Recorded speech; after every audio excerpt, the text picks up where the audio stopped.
Hi friends. சிலரது வாழ்க்கையில் ரொம்ப அன்பாக இருந்த உறவு, ரொம்ப நேசித்த உறவு திடீர்னு பேசாமல் வெறுத்து போவாங்க. இப்படி உங்ககிட்ட பேசாமல் வெறுத்து போகிற உறவுகளை நீங்கள் தேடி போவாதீங்க, அவங்கள தேடி வர வைங்க. இது உங்கள் வாழ்க்கைக்கு பயனுள்ளதாக இருக்கும் அப்படின்னு சொல்லி நினைக்கிறேன். லாஸ்ட் வர ஸ்கிப் பண்ணாமல் பாருங்கள். இப்போ நம்ம வீடியோக்குள்ளே போகலாமா? வாழ்க்கையில் சிலவங்கள பார்த்திங்கன்னா ரொம்ப அன்பாக பேசுவாங்க, ரொம்ப அக்கறையாக பேசுவாங்க. அந்த பேச்சுக்களும் அந்த வார்த்தைகளும் அவங்க வாயில் தான் இருக்குமே தவிர அந்த உள்ளத்தில் ஒரு நஞ்சு இருந்தது தாங்க இருக்கும். ஒருத்தங்க வெளியே ரொம்ப அன்பாக பேசுகிறாங்க, ரொம்ப பாசமாக நடந்துக்காங்க அப்படின்னு நீங்கள் அவங்க உண்மையாக தான் நமக்கு இருக்காங்க, உண்மையான அன்போடு தான் இருக்காங்க அப்படின்னு சொல்லி மட்டும் நினைக்கவே நினைக்காதீங்க. சிலவங்களை பார்த்தீங்கன்னா பேச மாட்டாங்க, மனசுக்குள்ளே ரொம்ப அன்பாக வச்சுருப்பாங்க. ஆனால் அவங்க காணிக்கிறது என்னமோ மௌனந்தாங்க. நல்லா பேசிகிட்டு இருந்த உறவு, ரொம்ப அன்பாக இருந்த உறவு திடீர்னு வெறுத்து ஒதுக்குறாங்கன்னா அவங்கக்கிட்ட போய் பேசி புரிய வைக்கிறத விட, நம்மளுக்கு பிடிக்காமல் நம்மளை வெறுக்கிறாங்க அப்படின்னு சொல்லி தெரிஞ்சுனா மௌனமாக விலகி நிற்கிறதே மேல் அப்படின்னே சொல்லுவேன். பெண்ணோட மனநிலை எப்படி இருக்கும் தெரியுமா? தன்னை ரொம்ப காயப்படுத்தினவங்க, ரொம்ப அவமானப்படுத்தினவங்க, அவங்க சொன்ன அந்த வார்த்தைகளை நினச்சி தனக்குள்ளே அழுதுக்குவா. அழுதுட்டு அதுக்கு பிறகு ஒன்றுமே தெரியாதது மாதிரி, ஒன்றுமே நடக்காதது மாதிரி அகெயின் பழையபடியும் அந்த நபர்கிட்ட போய் பேசுவாங்க. இது சிலரது பெண்ணோட குணநலங்கள் அப்படின்னே சொல்லுவேன். நல்லா பேசிட்டு அன்பாக இருந்த உறவு இன்றைக்கி உங்களை வெறுத்து தூக்கி எறிஞ்சிட்டு போயிருக்கில்ல. இந்த உறவு ஒரு கஷ்டம்னு வரும்போது ஒரு காலத்தில் உங்ககிட்ட வந்து சொல்லியிருப்பாங்க, உனக்கு நான் இருக்கேன், ஏன் கலங்குறா அப்படின்னு சொல்லியிருப்பாங்க. அந்த ஆறுதலான வார்த்தையை நம்பி அவங்க உங்கள் மீது அன்பாக இருக்காங்க அப்படின்னு சொல்லி நினச்சி நீங்களும் ரொம்ப அன்பாக கொடுத்துருப்பீங்க. ஆனால் இப்போ அவங்க குணநலங்கள் மாறி இருக்கும்.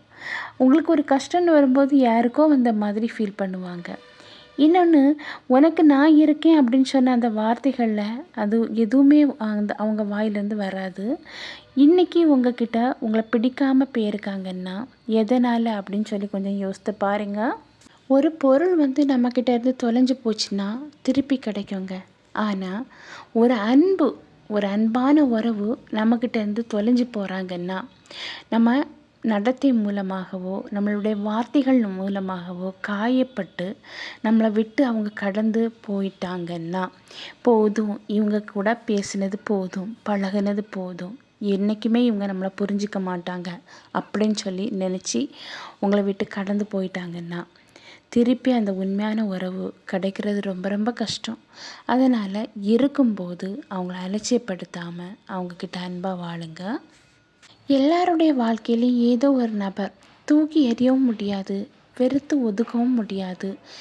என்ன தான் பண்ணுறது அப்படின்னு சொல்லி என்றைக்கும் நினச்சி அவங்களுடைய கண்ணீர் மிச்சம்தான் வந்துங்க.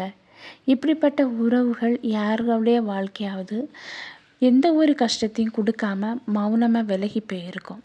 அவங்கள நினச்சி கண்ணீர் வடிக்கிற உறவுகள் இருக்க தான் செய்யுது. அவங்க இருக்கும்போது அவங்க அருமை தெரிகிறதில்ல. அவங்கள மிஸ் பண்ண பிறகு ஐயோ மிஸ் பண்ணிட்டோமேன்னு சொல்லி ஃபீல் பண்ணுறாங்க. இன்றைக்கி உங்ககிட்ட பேச மனம் இல்லாமல் அவங்கள வெறுத்து ஒதுக்கிட்டு போனவங்க எதனால் அப்படின்னு சொல்லி நீங்கள் யோசித்து பார்த்துட்டு உங்கள் மேலே ஏதாவது ஒரு கஷ்டங்களோ, அவங்க மனசை காயப்படுத்தின வார்த்தைகளோ, இல்லைன்னா ஏதோ ஒன்று அவங்கள துக்கப்படுத்துகிற அளவுக்கு நம்ம நடந்துக்கிட்டோன்னா போய் நீங்கள் பேசுவது தவறே கிடையாது. இல்லை நான் எந்த ஒரு தவறும் பண்ணலை அப்படின்னா நீங்கள் போய் இறங்கி போய் கெஞ்சிட்டு மட்டும் நிற்காதீங்க.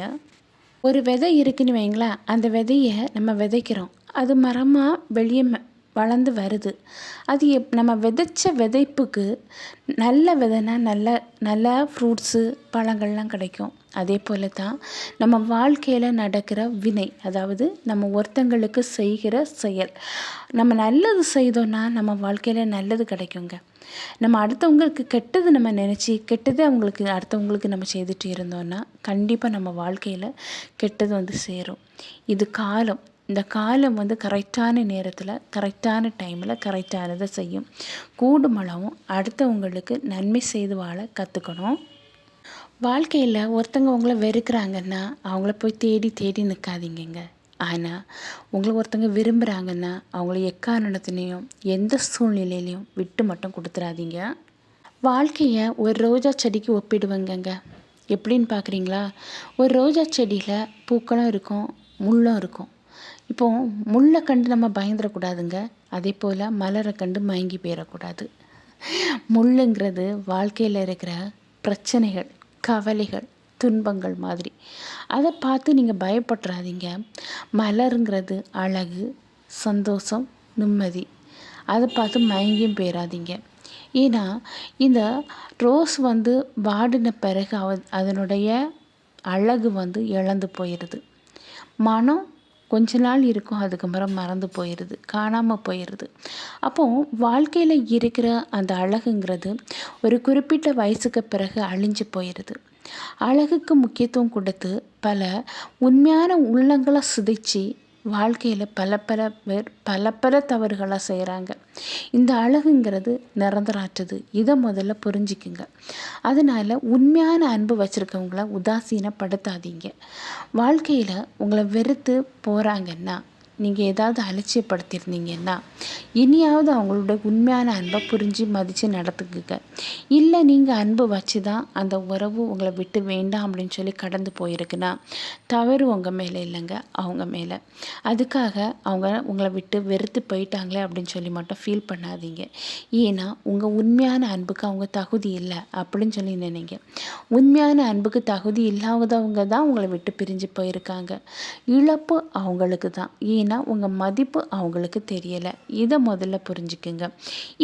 இப்படி வெறுத்து பேசாமல் வேண்டாம் அப்படின்னு சொல்லி தூக்கி எறிஞ்சிட்டு போன உறவு திருப்பி வரணும்னா நீங்கள் தேடி போகாதீங்க. ஏன்னா உங்ககிட்ட தப்பு இல்லைன்னா திருப்பி அவங்கள வர வைக்கணும். அப்படின்னா என்ன பண்ணணும் அப்படின்னா, நீங்கள் எந்த ஒரு தவறும் பண்ணாமல் அவங்க உங்களை விட்டு விலகி போயிருக்காக்க காரணம் என்ன தான் இருக்கும் அப்படின்னா, முதல்ல உங்கள் குணநலங்கள் கரெக்டாக இருந்துன்னா, அதுக்கு பிறகும் அவங்க கரெக்டு இல்லாமல் உங்களை விட்டு விலகி போயிருக்காங்கன்னா உங்கள்கிட்ட தேவைகள் முடிஞ்சு போச்சு.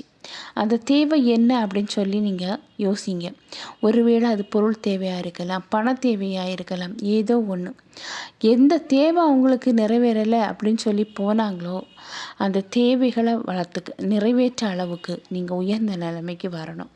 அப்படி நீங்கள் உயர்ந்த நிலைமைக்கு வரணும் அப்படின்னா நீங்கள் என்ன பண்ணணும்னா, உங்களுக்காக டைம் ஒதுக்குங்க. நீங்கள் எந்த வழியில் வந்தால் முன்னேறுவீங்க அப்படின்னு சொல்லி பாருங்கள். ஏதோ அவங்க என்னை வெறுத்து ஒதுக்கிட்டு போகிறாங்க, என் வாழ்க்கை அவ்வளோந்தான் அப்படின்னு சொல்லி கலங்கி மட்டும் போயிடாதீங்க. அன்புன்னா என்ன அப்படின்னு சொல்லி புரியாத ஒரு நபர்கிட்ட போய் குட்டி அன்பை கொடுத்தது உங்கள் தவறுங்க.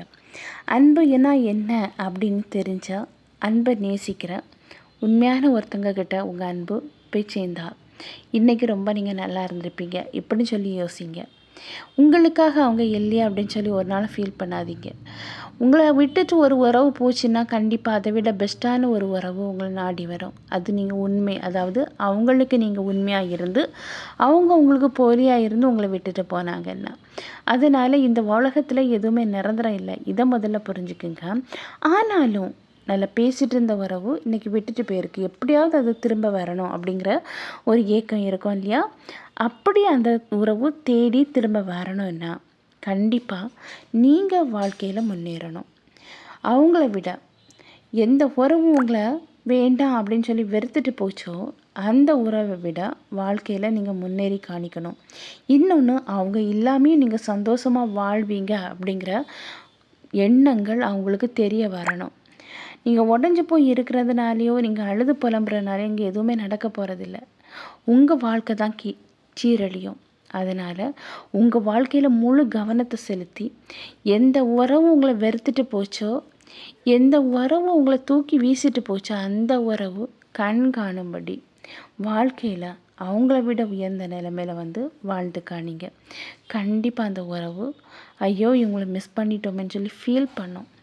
அதனால் நீங்கள் தேடி போகாதீங்க, அவங்களே உங்களை தேடி பேசுவாங்க. ஓகே ஃப்ரெண்ட்ஸ், இந்த வீடியோ உங்களுக்கு பயனுள்ளதாக இருக்கும் அப்படின்னு சொல்லி நான் நினைக்கிறேன். உங்களை நெக்ஸ்ட் வீடியோவில் நான் மீட் பண்ணுறேன். அதுவரை பை, see you. இந்த வீடியோ பிடிச்சிருந்துன்னா லைக் பண்ணுங்கள், ஷேர் பண்ணுங்கள், சப்ஸ்கிரைப் பண்ணுங்கள். பக்கத்தில் இருக்கிற ஆல்ங்கிற பட்டனை கிளிக் பண்ணிக்கிங்க. அப்போ தான் நான் போடக்கூடிய வீடியோ உடனுக்குடன் அப்லோட் ஆகும். நான் உங்களை நெக்ஸ்ட் வீடியோவில் மீட் பண்ணுறேன். அதுவரை பை, see you.